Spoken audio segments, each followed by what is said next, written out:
दोस्तों, दुनिया ने आज तक कई क्रांतियां देखी है, लेकिन नेपाल ने जो कर दिखाया उसने पूरी दुनिया के लोकतंत्र को हिलाकर रख दिया है। कल तक जिसे सिर्फ एक रैपर समझा जाता था, आज वो शख्स दक्षिण एशिया के सबसे युवा प्रधानमंत्री की कुर्सी पर बैठा है। जी हाँ, हम बात कर रहे हैं बालेन शाह की। नेपाल के युवानों यानी जैन जी ने वो कर दिखाया जिसे बड़े बड़े राजनीतिक पंडित नामुमकिन मान रहे थे। उन्होंने 4 बार रह चुके पीएम केपी शर्मा ओली को सत्ता से उखाड़ कर फेंक दिया है। एक नए बालेन युग की शुरुआत कर दी है। लेकिन ये सब हुआ कैसे, चले जानते हैं आज के इस वीडियो में। बालेन शाह यानी बालेंद्र शाह 27 अप्रैल 1990 को जन्मे। बालेन कोई साधारण नेता नहीं है, वो एक प्रोफेशनल स्ट्रक्चर इंजीनियर है जिन्होंने भारत के कर्नाटक से मास्टर डिग्री ली है और फिलहाल पीएचडी कर रहे हैं। लेकिन उनकी असली पहचान बनी नेपॉप यानी नेपाली हिप हॉप से। उनके गानों में संगीत कम और सिस्टम के खिलाफ गुस्सा ज़्यादा था। सड़क बालक जैसे गानों के नेपाल के हर उस युवा को अपनी ओर खींचा जो भ्रष्टाचार यानी पुरानी राजनीति से थक चुका था।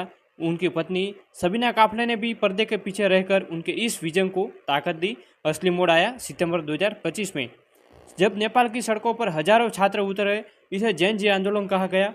भ्रष्टाचार और महंगाई के खिलाफ शुरू हुआ यह प्रदर्शन तब और भड़क गया जब सरकार ने प्रदर्शनकारियों पर सख्ती दिखाई। इस गुस्से की आग में 4 बार के प्रधानमंत्री केपी शर्मा ओली को इस्तीफा देना पड़ा। युवाओं ने साफ कह दिया, हमें पुराने चेहरे नहीं, काम करने वाला इंजीनियर चाहिए। बालेन शाह, जो काठमांडू के मेयर के रूप में अपनी काबिलियत साबित कर चुके थे, इस आंदोलन के निर्विवाद नायक बनकर उभरे। 5 मार्च 2026 को हुए चुनाव में वो हुआ जो इतिहास में कभी नहीं हुआ। बालेन शाह की राष्ट्रीय स्वतंत्र पार्टी यानी आरएसपी ने सुना मिला दी।